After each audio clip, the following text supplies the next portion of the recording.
আসসালামু আলাইকুম সবাইকে। সবাই কেমন আছেন? আশা করছি সবাই অনেক বেশি ভালো আছেন। এখানে কয়েক পিস মাংস নিয়ে নিয়েছি, সরি গরুর গোশত নিয়ে নিয়েছি। এখন আমি এটাকে শিলপাটায় থেতলে নিব। মাংসগুলো সব ছেঁচে নিয়েছি, এখন এটা এই সাইডে রেখে দিচ্ছি।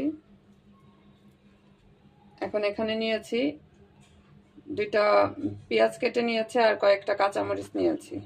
এখন এগুলি আমি একটু বেটে নিব।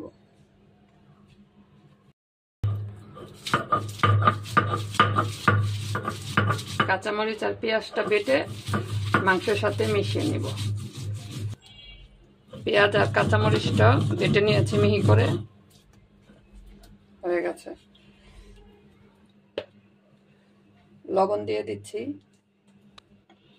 আদা রসুন বাটা, মরিচের গুঁড়া, হলুদের গুঁড়া সামান্য পরিমাণ, শুধু রংটা একটু ভালো আসার জন্য, ধনিয়ার গুঁড়া হাফ চামচ, সামান্য পরিমাণে গরম মশলার গুঁড়া, জিরার গুঁড়া,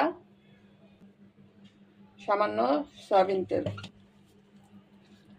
ভালো করে সবগুলি একসাথে সব মশলা ছেঁচা মাংসের মধ্যে মিলিয়ে নিব। এটা চাইলে কিন্তু 2-1 ঘন্টা রেখে দেওয়া যাবে, তা আমি এখন আর রাখবো না। এখন আমি সাথে সাথেই ভেজে নিব। প্রথমে হাড্ডি যে মাংসটা আছে হাড্ডির সাথে সেটা দিয়ে দিয়েছি। এখন এই মাংস যে ছেঁচাগুলি আছে সেগুলি আমি এখানে লম্বা লম্বা করে দিয়ে দিচ্ছি। দেওয়া হয়ে গেছে, এখন আমি অল্প আছে একটু ভেজে নিব।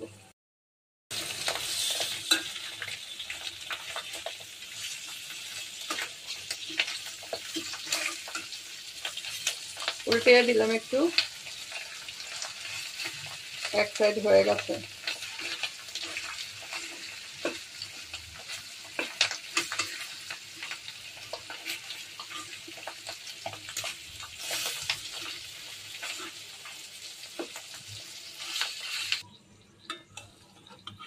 নাড়াচাড়া করে একদম লাল লাল করে ভেজে নিয়েছি, দেখতে কিন্তু খুব সুন্দর হয়েছে।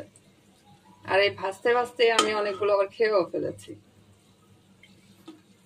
কতগুলি দিয়েছিলাম, মানে একটু করে দেখতে আসি হয়েছে কিনা, আর চেক করতে করতে খাওয়া যেটাকে বলে আর কি। খুব সুন্দর হয়েছে ভাজা। এখন বাকিটা আমি ভাত দিয়ে খাওয়ার সময় দেখাবো।